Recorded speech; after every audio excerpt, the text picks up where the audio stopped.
Hello guys. आज हम पढ़ने जा रहे हैं यथार्थ गीता।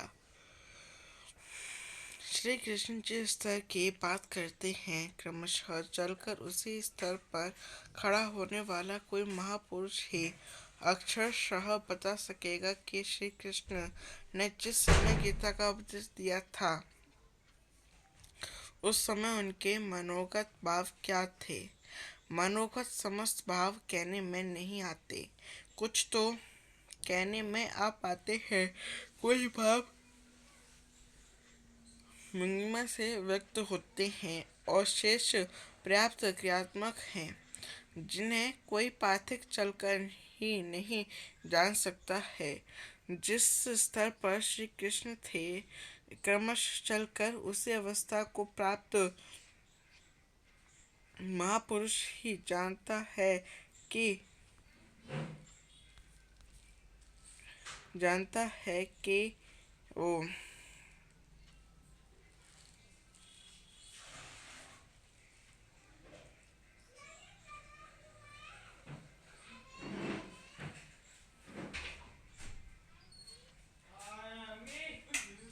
दिखा देगा, आप में जागृत भी कर देगा, उस पथ पर चला भी देगा।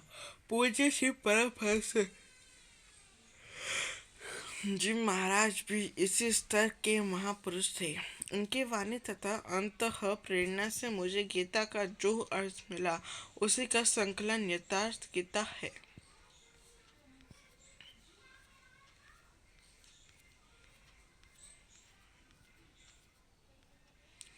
गुरु वंदना।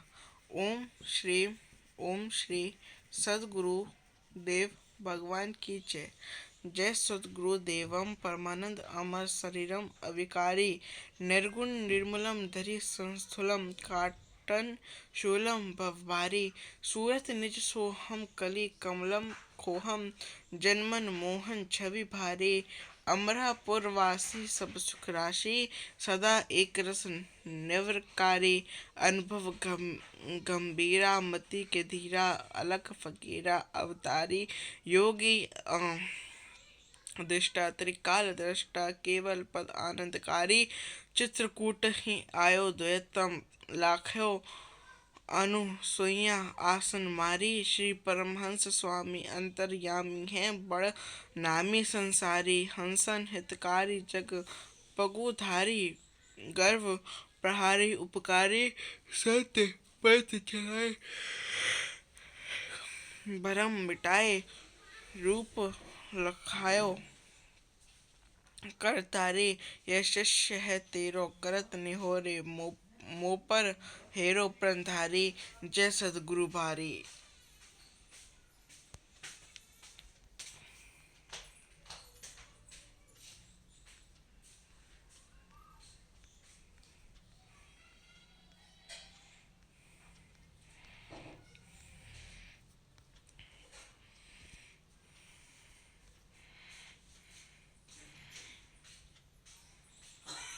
श्री कृष्ण कालीन महर्षि वेद व्यास से पूर्व कोई भी शास्त्र पुस्तक के रूप में उपलब्ध नहीं था। श्रुतु ज्ञान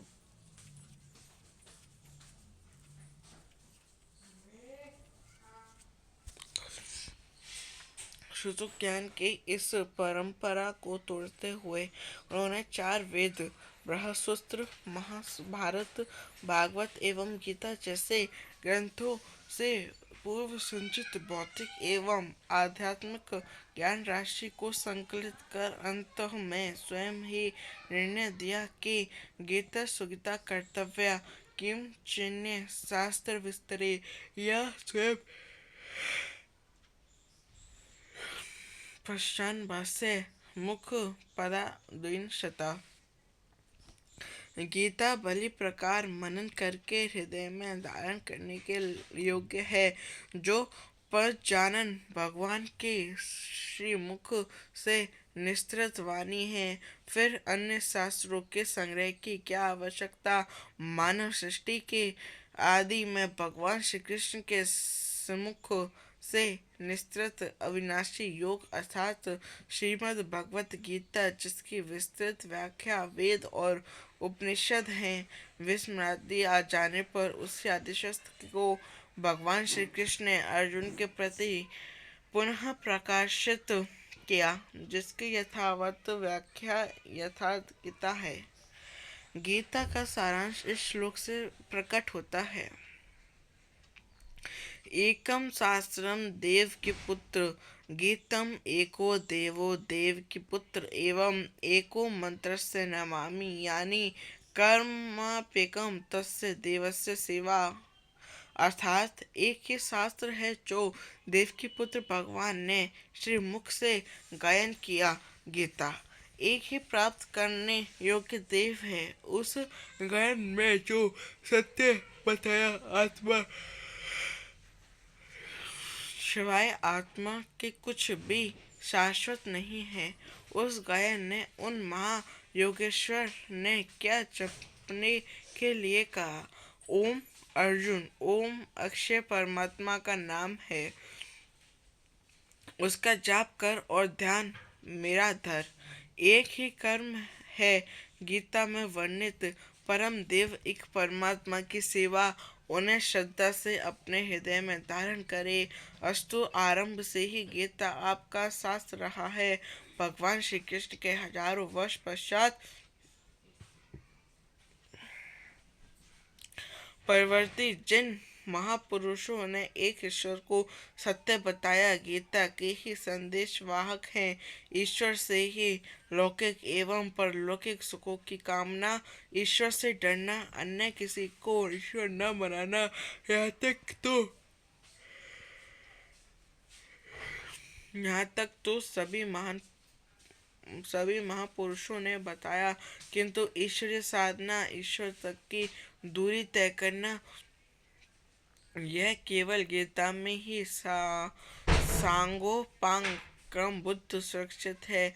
गीता के सुख शांति तो मिलती ही है, यह अक्षय अनामय पद भी देती है। देखिए श्रीमद् भगवत गीता की टीका यथार्थ गीता। यद्यपि विश्व में सर्वत्र गीता का समादर है, फिर भी यह किसी मजहब या संप्रदाय का साहित्य नहीं बन सकी, क्योंकि संप्रदाय किसी न किसी रूढ़ि से जकड़े हैं। भारत में प्रकट हुई गीता विश्व मनीषा की धरोहर है। अतः इसे राष्ट्रीय शास्त्र का मान देकर उच्च नीच भेदभाव तथा कलह परंपरा से पीड़ित विश्व की संपूर्ण जनता को शांति देने का प्रयास करें।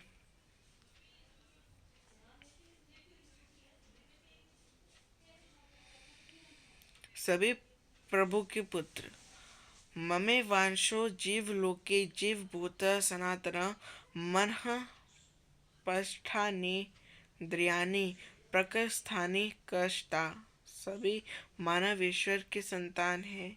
मानव तन की सार्थकता, अनित्यम सुखम लोकमिम प्राप्य वत्सव माम, सुख रहित क्षण बंगोर, किंतु दुर्लभ मानव तन के को पाकर मेरा भजन कर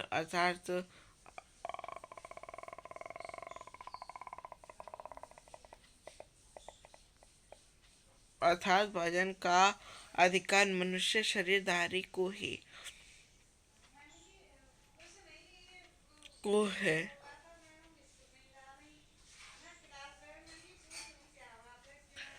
मनुष्य की केवल दो जाति, दो भूत सर्गो लोके सिम न देव,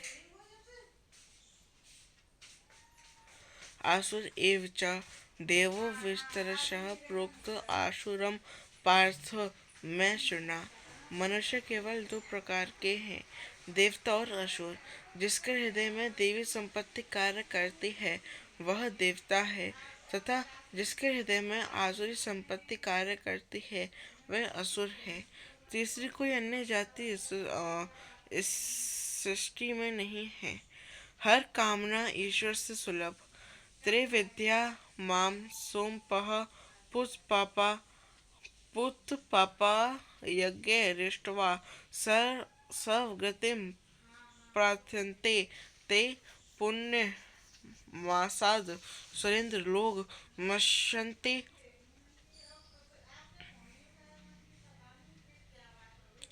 नेदवि देवभोगान।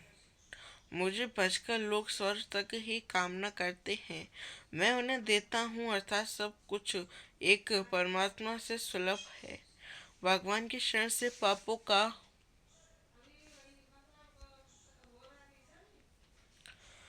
का नाश। अपि चेदसि पापेभ्य सर्वेभ्य पाप कृतमः सर्व ज्ञान पल्लविनेव वृजनिम संत रियासिहि। संपूर्ण पापियों से अधिक पाप करने वाला भी ज्ञान रूपी नौका द्वारा निस्संदेह पार हो जाएगा। ज्ञान मध्यात्म ज्ञान नित्यत्वं तत् ज्ञानार्थ दर्शनम एत जज्ञानमिति प्रोक्तम ज्ञानम यदो यथा आत्मा पे आत्मा पे आधिपत्य में आचरण कर तत्व के अर्थ रूप मुझ परमात्मा के प्रत्यक्ष दर्शन ज्ञान है, और इसके अतिरिक्त जो कुछ भी है अज्ञान है। अंततः इसकी प्रत्यक्ष प्रत्यक्ष जानकारी ही ज्ञान है। भजन का अधिकार सबको। अपि चेत्सुराचारो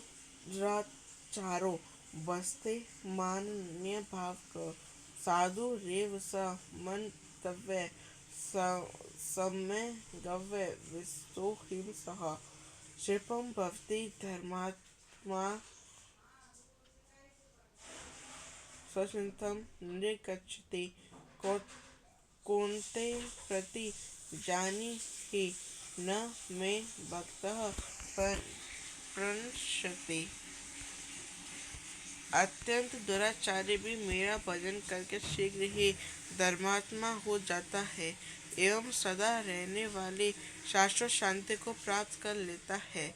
अतः धर्मात्मा वह है जो एक परंपरा के प्रति समर्पित है, और भजन करने का अधिकार दुराचारी तक को है। भगवत पथ में बीज का नाश नहीं। नेहा विक्रम नाशो स्ति प्रत्यवायो न विद्येत सर्व स्वः लपमपस्य धर्मस्य त्रायते महतो भयात्। इस आत्मदर्शन की क्रिया का सुलभ आचरण भी जन्म मरण के महान भय से उद्धार करने वाला होता है। ईश्वर का निवास। ईश्वर सर्वभूतानां हृदयेषु तिष्ठति। ब्रह्म सर्वभूतानि यंत्रारूढ़ानि माया। ईश्वर सभी भूत प्राणियों के हृदय में रहता है। तमेव शरणं गच्छ सर्वभावेन भारतः तत्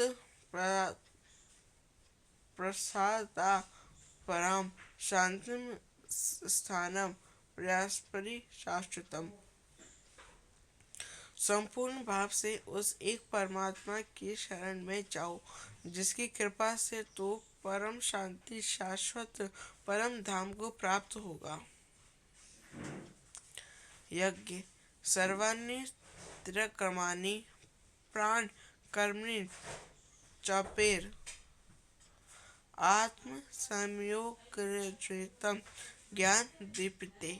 संपूर्ण इंद्रियों को व्यवहार को मन की चेष्टाओं को ज्ञान से प्रकाशित हुई आत्म के संयम रूपी योगाग्नि में हवन करते हैं। अपाने जुहित प्राणम प्राणास्पम तथा ऋण प्राण प्रत्युत ग्रवाम प्राण नः बहुत से योगी श्वास को प्रवास में हवन करते हैं और बहुत से प्रवास को श्वास में। इससे उन्नत अवस्था होने पर अन्य श्वास प्रश्वास की गति रोककर प्राणायाम परायण हो जाते हैं। इस प्रकार योग साधना की विधि विशेष का नाम यज्ञ है। उस यज्ञ को कार्य रूप देना कर्म है।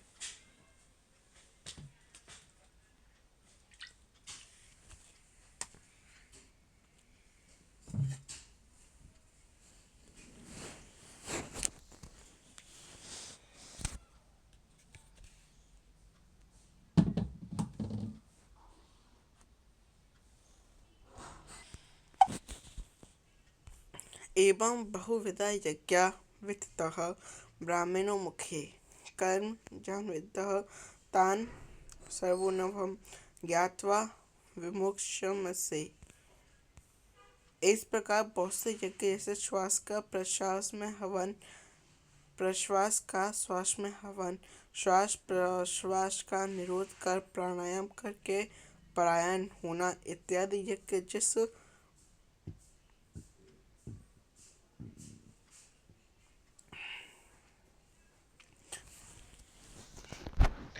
आचरण से पूर्ण होता है, इस आचरण का नाम कर्म है। कर्म माने आराधना, कर्म माने चिंतन। योग साधना पद्धति का नाम यज्ञ है। विकर्म विकर्म का अर्थ विकर्णो कर्म है। प्राप्ति के पश्चात महापुरुषों के कर्म विकल्प शून्य होते हैं। आत्मस्थिति, आत्म तृप्त, आत्म काम महापुरुषों को ना तो कर्म करने से कोई लाभ है और ना छोड़ने से कोई हानि ही है। फिर भी वे पीछे वाले को हित के लिए कर्म करते हैं और ऐसा कर्म विकल्प शून्य है, विशुद्ध है और यही कर्म विकर्म कहलाता है। यज्ञ करने का अधिकार। यज्ञ मात्र भुजो यन्ति ब्रहा सनातनम नायम लोको कुतो न कुरो शातहम। यज्ञ न करने वालों को दोबारा मनुष्य शरीर भी नहीं मिलता। अर्थात यज्ञ करने का अधिकार उन सबको है जिन्हें मनुष्य शरीर मिला है। ईश्वर देखा जा सकता है। भक्तया त्वनेन शक्य अवेहं विदो जनः ज्ञातुं द्रष्टुं च तत्त्वेन प्रविष्टे च प्रयत्नपः। अनन्य भक्ति के द्वारा मैं प्रत्यक्ष देखने, जानने तथा प्रवेश करने के लिए भी सुलभ हूँ।